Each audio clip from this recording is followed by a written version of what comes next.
అందరికీ నమస్కారం. ఈరోజు మీ ముందుకు మంచి టాపిక్తో నేను వచ్చాను. Financial agent, insurance agent, financial consultant, advisor. మనము సమాజంలో మనకు తరచూ తారసపడుతుంటారు ఇన్సూరెన్స్ ఏజెంట్స్. కానీ వాళ్ళ విషయంలో మనం కొంచెము చులకన భావం చూపిస్తాం. కానీ ఎందుకు ఇన్సూరెన్స్ ఏజెంట్ అంటే మనకెందుకు కొంతపాటి చులకన భావం? వాస్తవానికి ఇన్సూరెన్స్ ఏజెంట్స్ మనకు ఎన్ని రకాల లాభాలు కలుగజేస్తారో ఒక్కసారి ఆలోచిద్దాం సార్. మొదటగా మనకు పొదుపు నేర్పుతున్నారు వాళ్ళు. సేవింగ్స్, మనము చిన్న చిన్న మొత్తాల్ని ఎలా పొదుపు చేసుకోవాలి, ఒక సర్టెన్ పీరియడ్లో మనకు ఆ పొదుపు ఎంత ఉపయోగపడుతుందో వాళ్ళు మనకు ప్లాన్ చేస్తారు. రెండోది, మన ఫ్యామిలీని ఫైనాన్షియల్గా ప్రొటెక్షన్ చేసుకోవటం. అంటే మనం ఉన్నప్పుడు మన ఫ్యామిలీ ఎంత ఆనందంగా సంతోషంగా జీవనం సాగిస్తుందో, మన ఆప్షన్స్లో మనము ఏదన్నా జరిగి లేని పక్షంలో కూడా మన కుటుంబాన్ని అంతే విధంగా కుటుంబం నడిచే విధంగా వాళ్ళు మనకు ఆ యొక్క ఫ్యామిలీ ఫైనాన్షియల్ ప్రొటెక్షన్ మనకు చెప్తున్నారు, లైక్ టర్మ్ ప్లాన్స్. మూడోది పెన్షన్. మనం ఈరోజు ఆనందంగా గడుపుతున్నాం, అలాగే మన ఓల్డ్ ఏజ్లో మనము రిటైర్ అయిన తర్వాత మన ఓల్డ్ ఏజ్ని గోల్డ్ ఏజ్ ఎలా చేసుకోవాలో వాళ్ళు మనకు ప్లాన్ చేస్తున్నారు. పెన్షన్ ఎలా వస్తుంది ఏంటి, దానికి వాళ్ళు సరైన ప్రణాళిక ఇచ్చి మనల్ని మన పిల్లల మీద కానీ ఇంకెవరి మీద ఆధారపడకుండా వాళ్ళు ఎలా మనం పొదుపు చేసుకోవాలి, మన ఓల్డ్ ఏజ్లో మనకు పెన్షన్ ఎలా వస్తుంది, ఎలా రావాలి అనే దానికి వాళ్ళు మంచి పాలసీలు మనం ఉంచుతారు. మూడోది, మనకు ఇన్కమ్ ట్యాక్స్ ఎగ్జంప్షన్స్. మనం వెళ్ళి మన ఆడిటర్ దగ్గర కూర్చొని మనం అడుగుతాం, ఇన్కమ్ ట్యాక్స్ ఇంత తగ్గుతుందండి, నేను ఏం చేయాలి, ఎలా చేసుకోవాలి.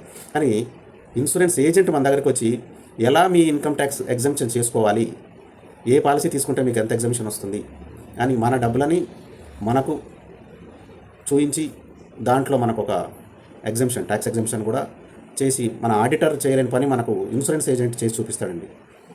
చూడండి, ఇన్సూరెన్స్ ఏజెంట్ వల్ల మనకు ఎంతో అంత లాభం ఉంది అనేది నా యొక్క వాదన. వాస్తవానికి మనకి ఇంట్లో ఇన్సూరెన్స్ ఏజెంట్ ఒక పెద్దన్నయ్య లాంటి వాడండి. ఎందుకు పెద్దన్నయ్య అంటున్నాం? మన ఇంటిని ఫైనాన్షియల్ ప్రొటెక్షన్ చేస్తున్నాడు, మనకు సేవింగ్ నేర్పుతున్నాడు, మన యొక్క ఫ్యామిలీ పిల్లల భవిష్యత్తు చెప్తున్నాడు, మనకు ఓల్డ్ ఏజ్లో మనం ఎలా బతకాలి చూపిస్తున్నాడు. మరి ఇన్ని చూపిస్తున్నప్పుడు మనకు పెద్దన్నయ్య కదండి. ఈరోజు మనం మార్కెట్లో ఆన్లైన్ పాలసీలు కూడా తీసుకుంటున్నాం.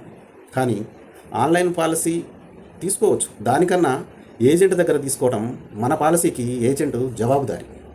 మన 100 ప్రశ్నలకు అతని సమాధానం, మన 100 ప్రశ్నలకు అతని సమాధానం. మనం వైద్యుని దగ్గరికి వెళ్ళినప్పుడు మనకి ఏ రోగానికి ఏ మందు ఇవ్వాలి అనేది వైద్యుడు చెప్తాడు. ఇక్కడ ఏజెంట్ మనకు మన సూటబుల్, మన లైఫ్ స్టేజ్లో మనం యంగ్ ఉన్నామా, మిడిల్ ఏజ్లో ఉన్నామా, ఓల్డ్ ఏజ్లో ఉన్నామా, దానికి తగ్గట్టు తనకు తగిన పాలసీ మనకు చెప్తాడు. ఆన్లైన్లో మనం ఎలా తీసుకుంటాం చెప్పండి, మనకు suitable plan.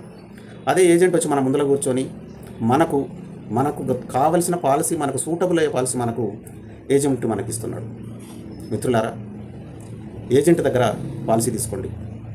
Financial consultant, adviser, insurance agent మనకు పెద్దన్న. మన ఫైనాన్షియల్ ప్లానింగ్కి ఈజ్ ద సూటబుల్ పర్సన్.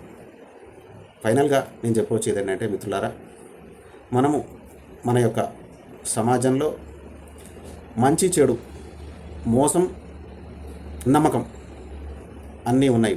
నమ్మకము మోసము పక్కపక్కనే ఉన్నాయి. మనము ఏ విషయంలో కానీ, ఎలాంటి పేపర్ మీద కానీ మనం చదవంది మన సంతకం చేయొద్దు. నమ్మకంతో మనం ఇలా సైన్ పెడుతున్నాం, మన సొంత బంధువులే మనం మోసపోతున్నాం. అలాంటప్పుడు మనము ఇన్సూరెన్స్ ఏజెంట్లను మనము తప్పుగా భావించవద్దు. మనకి ఇన్సూరెన్స్ ఏజెంట్లు, తనకు కూడా కుటుంబం ఉంది, తను కూడా బతకాలి కదండి.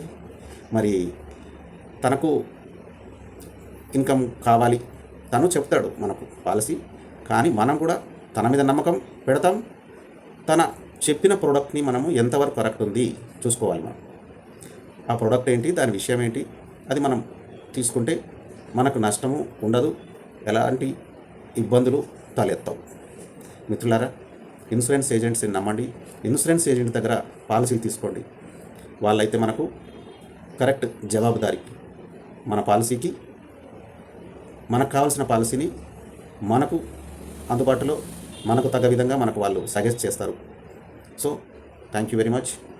ఈ విషయం మీ అందరికీ తెలియజేయటకు ఎంతో సంతోషిస్తున్నాను. Thank you very much.